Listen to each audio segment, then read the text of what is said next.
Hi, hello, welcome. My name is Lottie, aka Sneezy Ferret. This is Quinn, and you may at times see Scout in the background there. So, I am alive. I've spent the past few days pretty damn ill. The first day, I could barely talk and just sounded like some weird, freaky ASMR thing. I mean, if I'd have made a video, it would have been funny, but in no way productive. And yesterday, I had massively high temperature. In fact, it was that bad and I was that feverish at one point that I tried to make a video yesterday to respond to the comments on the petitions video and sat here mumbling into a microphone without even pressing the start record button. So, not good. So instead I wrote a post, which I hope makes sense. I haven't even checked it. I can't even imagine how badly written it is. Anyway, so into explaining the petitions video. So I want to start by clarifying, because a couple of people didn't pick up on it in the previous video. I wasn't the one who started this petition. I did try to start one. My one was rejected because this one already existed, so that's why I've been pushing this one. The reason why I'm pushing for pepper spray rather than anything further at this point is because it's going to be easier for us to try to pass this than it is anything more. And this in itself is going to be difficult, really difficult. We are fighting an uphill battle here. But if we do manage to get this passed, we'll have our foot in the door, and then we can discuss having more things to protect ourselves with. Because let's face it, I agree, pepper spray is not going to solve all of our problems, all right? It's not some magic cure. There are bigger questions that we need to have about society. We need our rule of law being completely overhauled. People who commit violent crimes should be in prison for an awful long time, should not be released to go out and redo those crimes. It's that simple. Well, it's not that simple. That's kind of the point. It's not that simple when you have a government that don't listen and don't seem to like accepting responsibility for things. I have a major issue with any administration that comes in after choosing to be there, because that's what you do when you are elected. You must have put your hat in the ring. You don't accidentally become elected.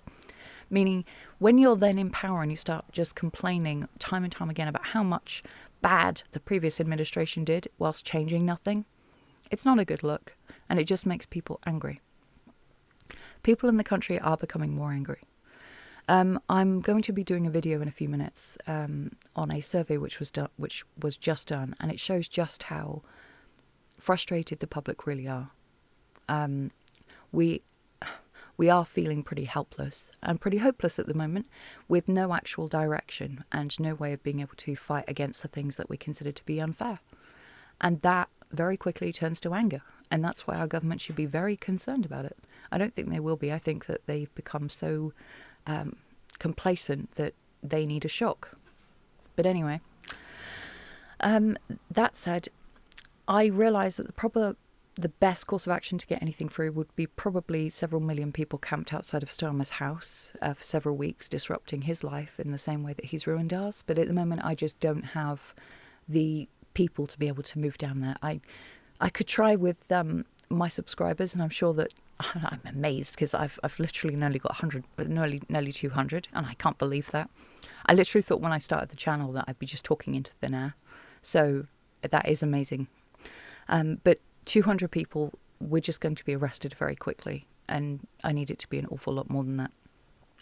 So yeah.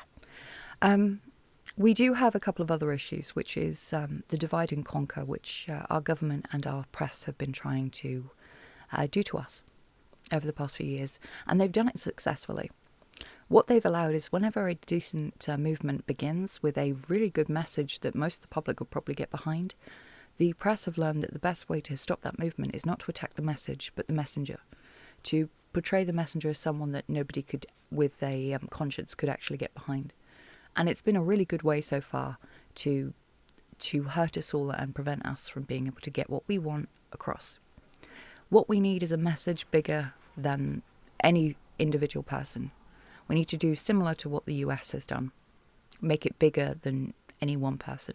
And I think we can do that. I think we're at the right point now in Britain to do that. So that's something to be hopeful about. I think the worst thing for us to do at the moment is to go back to apathy. We still have way too many people who are in that state of mind right now where everything's lost and it's too late. If we... I see that the future is going to get a lot worse before it gets better. And if we never fight, if we always choose to say, well, it's too late, we're not going to get anywhere. We're just going to be walking straight into our own demise. I mentioned in the post, and I want to elaborate on it now, that A few years ago, I did consider even leaving the UK because I couldn't protect my family and I was getting more worried. The reason I didn't was because of guilt. I love this country. I love this nation. I I think that the story that is Britain is something which is worth holding on to, and it's something I want to see far into the future unfolding. I don't want to see it collapse because of an incompetent or horrible government, an apparent incompetent one, I should say. Now, I want to see it continue because we're different. Britain is a collection of tiny little countries all smooshed, and yes, smooshed, I like that word. But we're kind of like siblings. We have our differences, and on occasions we will mock each other mercilessly, but when someone else tries to pick on little brother, we are there. We gang up. And that's just different. It's what makes Britain so beautiful and different. We've always been kind of a mishmash and a mix, and I love it.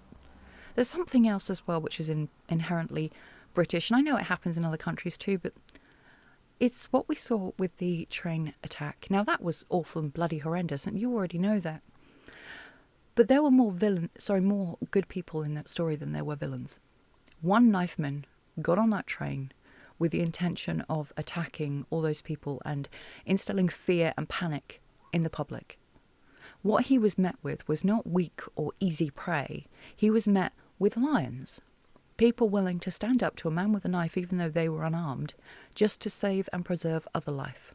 They didn't run off and hide. Men stood there and refused to allow him an easy time of it, let's say. One man stood in front of the knifeman to allow people to escape through a door and to lock it behind them, locking him in the room with the knifeman. And he didn't say, "Oh, wait, help." He stood there and tried to help them. Another man who works for the train service, who was in charge of the buffet car, ran back to the galley kitchen and picked up a frying pan to try to fight off the knifeman. Other people literally spent their time on there either doing tourniquets or helping each other, just being there for each other. And that is Britain. And that is something to be bloody proud of. Even in the most horrendous times, there is always a light on. Sometimes, yes, you've got to look for it. Sometimes it's not that easy to see, but there was one. Now, is it true that if some of those people had had something more than a frying pan and a bottle of Jack Daniels, that they would have been able to do something more? Of course. Of course, and that's the reason why I think that the pepper spray thing is at least a good first step to that. But I think it's also important to remember the heroism that is already going on across the country, regardless of armament. These people are still standing up for what is right. They're not running away, and that's the best thing. The reason why I think that's what makes Britain better and makes it good is because I used to get so irritated, and still kind of do, when we've got countless people coming in from other countries, apparently fleeing war zones, and you could argue whether or not they are, especially given that some of them do go back on holiday to those countries they've just escaped from. But they'll come here with that intention, apparently, and then wave the flag of the nation that they just abandoned, saying that they love it so much. That is not what we do. We're going to stay here, and we're going to fight for our country. We're going to fight for our nation because it's something worth fighting for. We're not going to run away. So, yeah. I don't know what my part's going to be in all this. It's probably going to be some tiny little footnote, and I'm pleased to be anything, as I'm sure everyone would be right now. What I want is a country, a nation which is worthwhile being able to hand over to the next generation. One which we can proudly say, look, there are a few things that need to be changed, but this is what we've done to make it better for you. Good luck with it now. It's yours. And at the moment, all we're going to be handing them over is just a massive problem. And I don't want to just be complacent and go, well, we can't change anything. Let's just leave them to it. I don't want them to have to try to pick through the ashes to make a life for themselves, which is just going to be horrendous. As it stands, the next generation, if we don't fight it, are going to grow up so under surveillance by the digital ID and by Starmer and his like, that they're never going to know true freedom. They're never going to know what it's like to be able to be anonymous and just walk down the street without having cameras on you every 2 seconds. And although things are bad now, I want to change that. I don't know how. And again, I'm only one person, but together we can. I know that at least. that together we can do what we want to do. We are the majority. Our government has no power over us. It's only we, if only we remembered that. Now, I know this speech sounds like some kind of just weird pep talk, and I know it's easy just to dismiss, but I truly mean it. I do. I don't think this place is worth us giving up on. It's an uphill battle, true, it is. And it's one that there's going to be times where we're going to have big losses, but I'm not giving up. I don't want to. You know, I want a better country for my child. Anyway, also big thank you to the people who called me young woman and young lady, because you made my day. Especially seeing as in a couple of months' time I'm about to hit 40, so yeah, you've no idea how great that was to hear. Anyway, I love you all very much, and I shall see you in the next video, which should be in a couple of minutes. So yes, take care, please. Bye bye. Mwah.